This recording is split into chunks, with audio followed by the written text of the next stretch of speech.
Hi, everyone. Thank you so much for having us here today. I'm Patry Muñoz Andrés, Director of Translation and Localization at Linguava. We are a language service provider that specializes in healthcare and serves hospitals with responsive language services in an aim to improve patient experience and health outcomes. And a little bit about myself, I have a special passion for quality assurance. It is indeed the main topic for my PhD thesis, nearly finished PhD thesis. And I've been in the industry for a little bit over 10 years. Around the last 5 have been in healthcare. And I'm here today with Juan Cruz Vera Ocampo, and I'm gonna let him introduce himself. Thank you, Patry. My name is Juan Cruz Vera Ocampo. I'm a localization project manager, also at Linguava. I'm a huge fan of indigenous languages, and I've also loved doing the investigation for the Chuukese, a case study, which we're going to present. So let's get started. Perfect. Okay, so why doing a case study on Chuukese?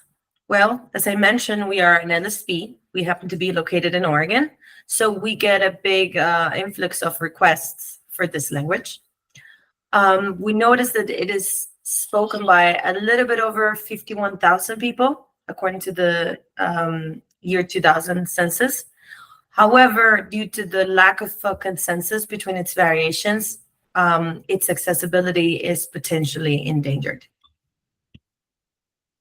So what is the purpose of this?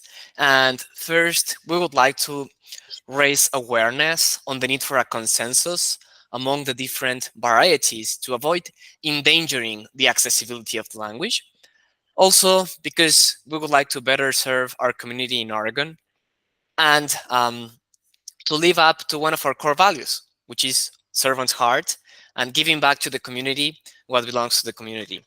And finally, this is also a call to action for regulatory institutions and the community itself. So here in this slide, what we can see is a map of the Pacific. We can observe the Marshall Islands, we can observe the Federated States of Micronesia, as well as Palau.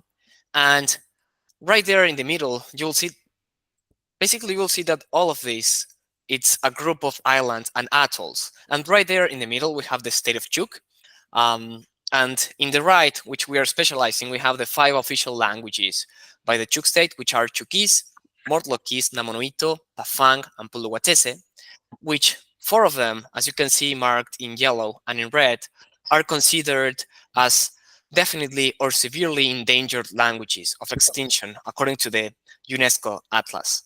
And this is very important because even though these are 5 languages, there are slight differences which can be like the Chuuk continuum between all of these. And it's important to embrace all of them and be more specific on Chuukese. So we're going to move to the next slide. What is Chuukese spoken? First, it's obviously in the Chuuk state, where the vast majority is there.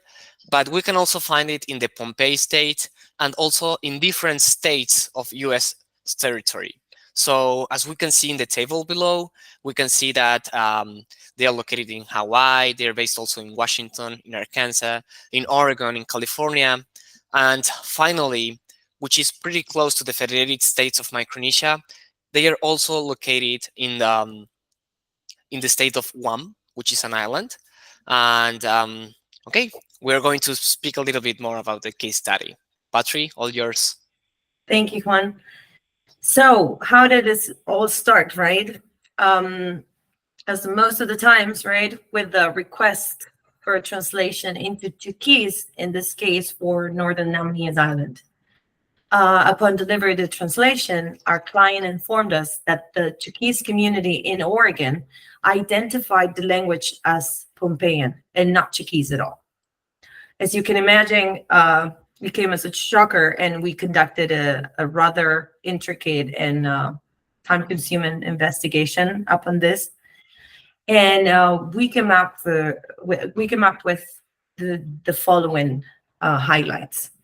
First, as you know, normally when you get when a client gives you feedback on the translation, the first thing you do is asking for further specific feedback on where are the instances, what are the words, the structures that actually, in this case, caused the community to believe it was a different language. And unfortunately, we didn't get back a clear answer. So that was our first red flag. Second, we sent this over back to different teams.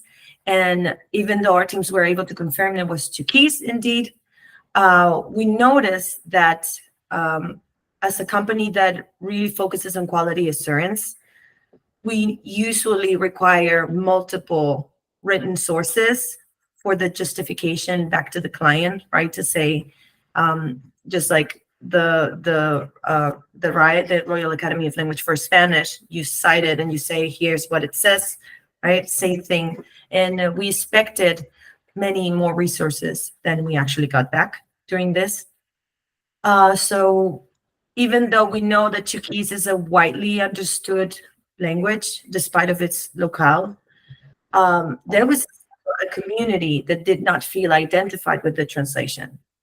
So therefore, we concluded that there is an evident lack of agreement among the Chuukese community, even on what variations there are, how they are written, and obviously of regulation of the language itself.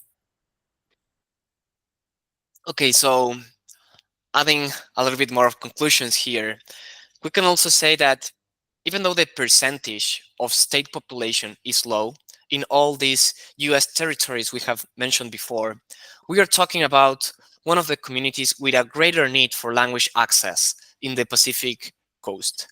And adding to this, and despite the fact that Chuukese itself is not endangered to extinct, as Patry mentioned, it's spoken by around 50,000 people, its accessibility is compromised.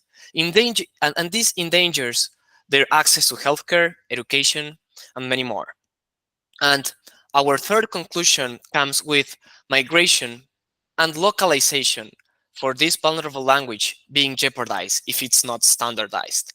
As we have mentioned, Chuukese is being spoken in Chuuk, in Pohnpei, in Guam, in Hawaii, and the increasing trend of outmigration into the US makes them come from different origins and creating new locales all the time.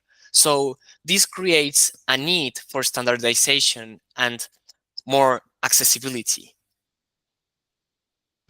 And adding to what Juan just said, again, all of the Pacific Island communities, but especially Chuukese, right, have a need for that integration and that inclusion.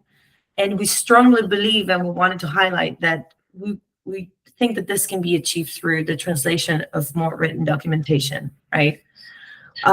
We also noticed that there's a high demand of qualified linguists for Chuukese. Right? One of the constraints that we faced was the lack of specialized linguists on this language. And last but not least, there's an obvious need for further study and regulation on the Chuukese language and its variations, as we have stressed all throughout our presentation. Again, this is our call for action to those regulatory institutions and the community itself, right, to come together. And we believe that this quote summarizes this very well. This is given back to the community that we would like to do in Linguava. Translation is not a matter of words only. It is a matter of making intelligible a whole culture. So thank you so much. We would love to answer any questions that you might have. And thanks again for having us here. Thank you.